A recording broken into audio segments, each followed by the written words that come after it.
Las aulas de 4 años presentan el periodo incaico. Fueron llamados el Imperio del Sol, y se dice que su imperio fue el más grande del Nuevo Mundo. Pero realmente, ¿quiénes fueron los incas? El imperio de los incas fue una civilización joven que inició su expansión a partir del año 1438 hasta el año 1526. Llegó a tener 12 millones de habitantes y cubría casi 2 millones de kilómetros cuadrados, incluyendo territorios de los actuales países tales como Perú, Ecuador, Bolivia, Chile y Argentina.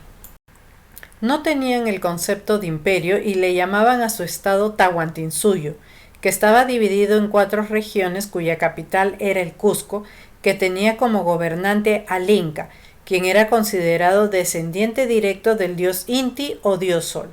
La leyenda cuenta que el dios mismo mandó a su hijo Manco Cápac junto a su esposa Maogyo a fundar la ciudad del Cusco. Eran un pueblo muy organizado. Del Inca dependían los sacerdotes y los gobernantes de cada región.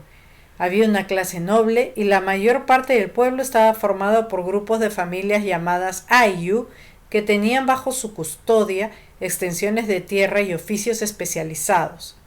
Se sabe que los productos del trabajo se entregaban al gobierno, quien después los repartía a todo el pueblo. Por eso, aunque los nobles vivían con más lujos en el imperio, no existía el comercio, ni el dinero, ni el desempleo.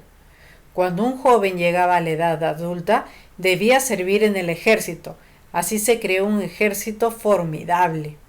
La organización social era tan buena que lograron convencer de forma pacífica a varios reinos vecinos de unirse al imperio a cambio de enseñarles cómo aplicar el sistema en sus territorios.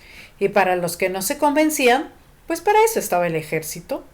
Los incas practicaban el cultivo a través del sistema de andenes y sembraban productos como la papa, el maíz, la calabaza, etc. Y se dedicaban a la crianza de animales tales como la alpaca y las llamas.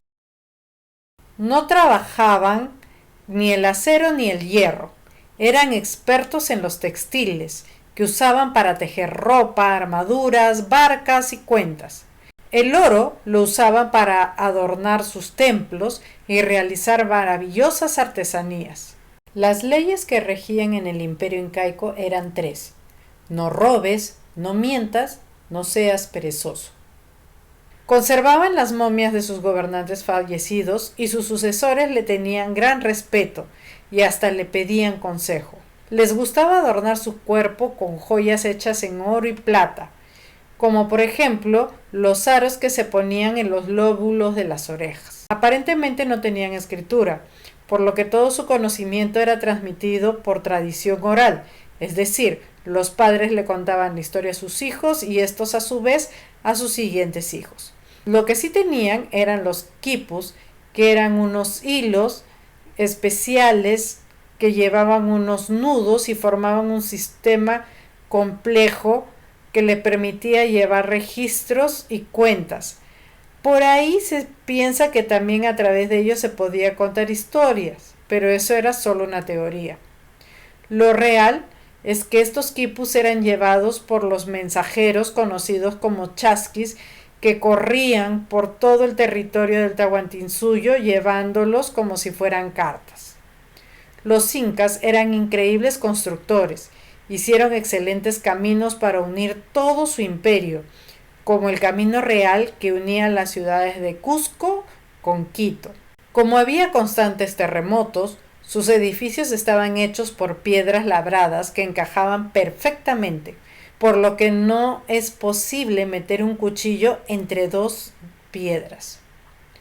Una de sus imponentes ciudades es Machu Picchu, tan aislada que no fue descubierta hasta principios del año 1900. Se cree que era donde el Inca se iba de vacaciones. Francisco Pizarro encontró en el año 1532 con un pueblo dividido por una guerra civil entre los sucesores del Inca, los hermanos Huáscar y Atahualpa. Los españoles se unieron con los pueblos conquistados y gracias a la viruela, la Tierra del Oro, como era conocida en esa época del virreinato, cayó bajo el dominio del conquistador Francisco Pizarro. El imperio incaico, además de su arquitectura, los incas nos dejaron como herencia su idioma, el quechua, del que todavía usamos palabras tales como lancha, choclo, cancha, carpa, papa y puma. Su historia está llena de guerreros, como el último gobernante inca que se llamaba Tupac Amaru, de quien tomó su nombre muchos años más tarde un prócer de la independencia de nuestro amado Perú, quien fue Tupac Amaru II, de quien ya se hablará en otro momento.